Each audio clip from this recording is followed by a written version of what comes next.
Hello everyone, welcome to our online platform of Akar Foundation. Congratulations to all for the success of Chandrayaan 3 mission by ISRO as it made a history in space technology.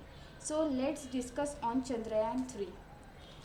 After a 40-day journey starting from the Satish Dhawan Space Center in Sriharikota, Indian Space Research Organization Chandrayaan 3E mission has landed successfully. The Vikram lander made a soft landing at 6:04 pm on August 23. The ISRO mission made a history as the first one to land on the lunar south pole. Only three other countries have conducted a soft landing in history. The Chandrayaan 3 mission is a follow-up to the Chandrayaan 2 mission of 2019 when the Vikram lander crashed into the lunar surface. The primary objective of the mission is simple: showcase the space agency's capability to complete a soft landing on the moon. With the mission, India has joined a small and exclusive club of countries that have managed to soft land on the moon. So far, the club has three members: the United States, the Soviet Union, and the China.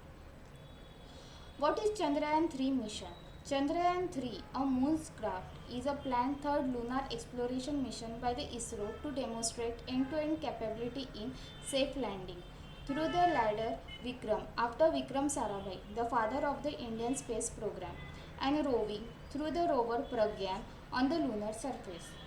Unlike Chandrayaan 2, it will not have an orbiter and its propulsion module will behave like a communication relay satellite. Chandrayaan 3 interplanetary mission has three major modules: the propulsion module, the lander module, and rover. Why ISRO wants to explore the moon's south pole? The landing site of the latest mission is more or less the same as Chandrayaan 2 near the south pole of the moon at 70 degrees latitude.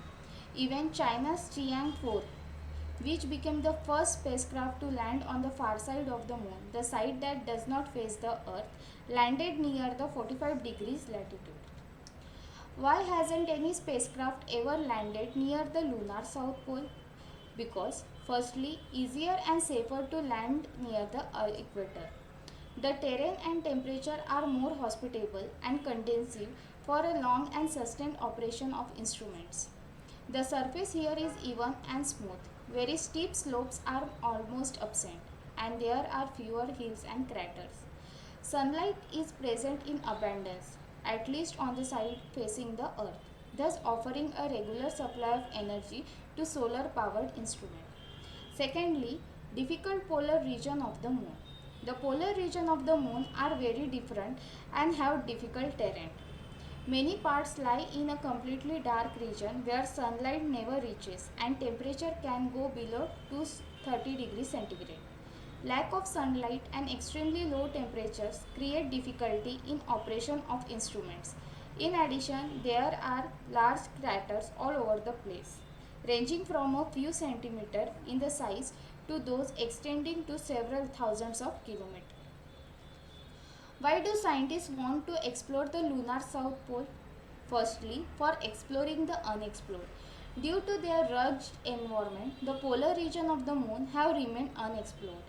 There are indications of the presence of ice molecules in substantial amount in the deep craters in this region.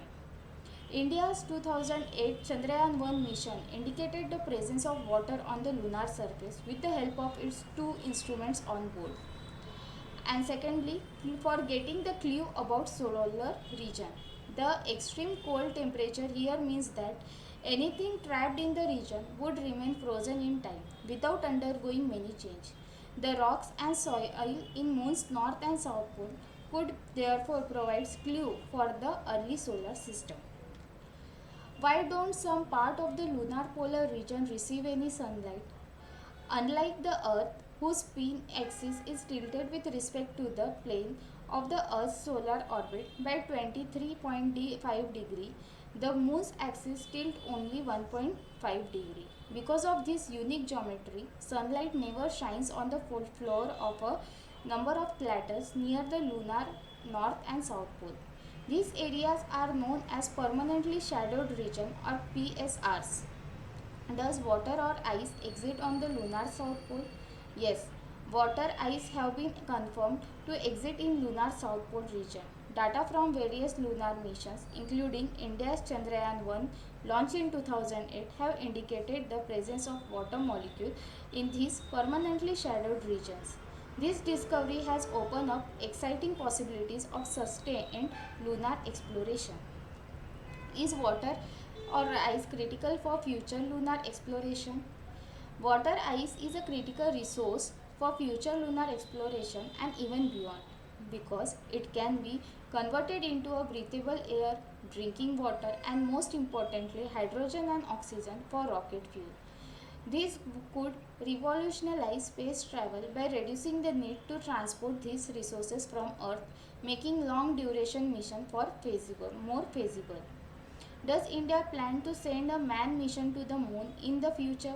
While ISRO has expressed its intention to send astronauts to space as a part of its Gaganyaan mission, there are no plans yet to send human mission to the moon in the near future. Thank you. There is our UPSC integrated 1 year integrated batch going on in online and offline mode.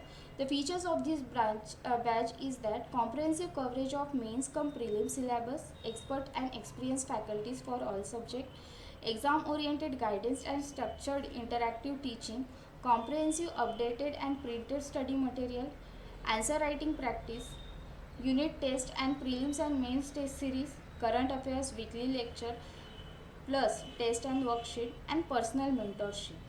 For more details, you can contact on these following numbers.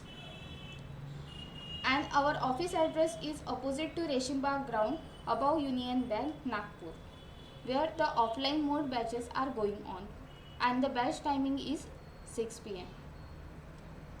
Similarly, there is 2 year integrated batch also.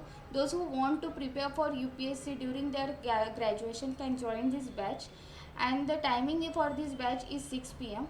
And the features of these batches is that in-depth and structured course formulated, experience and credible faculty for each subject, basic fundamental and exam oriented preparation, complete coverage on NCRTs and CSAT from basic to advanced level, weekly current sessions, essay and GS answer writing practice, test series and doubt clearing session, extracurriculum activities related to personality development, and comprehensive study materials are also being provided.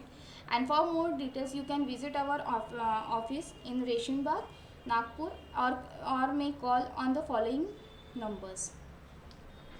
And there is also an MPSC Rajya Seva integrated batch, 1 year integrated batch in both the modes, offline and online mode. And the batch starts from 1st of September 2023. And for more details, you can contact on the following numbers. Similarly, there is a batch of MPSC combined Group B and Group C. See, in both online and offline mode for 8 months, and for Marathi and English medium both, and batch timing is 8 pm and 4 pm. And for more details, you can contact on following numbers or may visit our office in Nagpur, Reshim Bagh. There is Sarah Seva batch is also going on at 12 pm. Its batch duration is 4 to 5 months. It is also available in both the modes, online and offline mode. And for more details, you can contact us on the following numbers or may visit our office. And for more details, you can join our WhatsApp group, for which link is given in the description box below. For more information, you can like, share, comment or subscribe our channel Aakaar Foundation YouTube channel. And you may also join Telegram channel group, that is Aakaar UPSC MPSC. Thank you.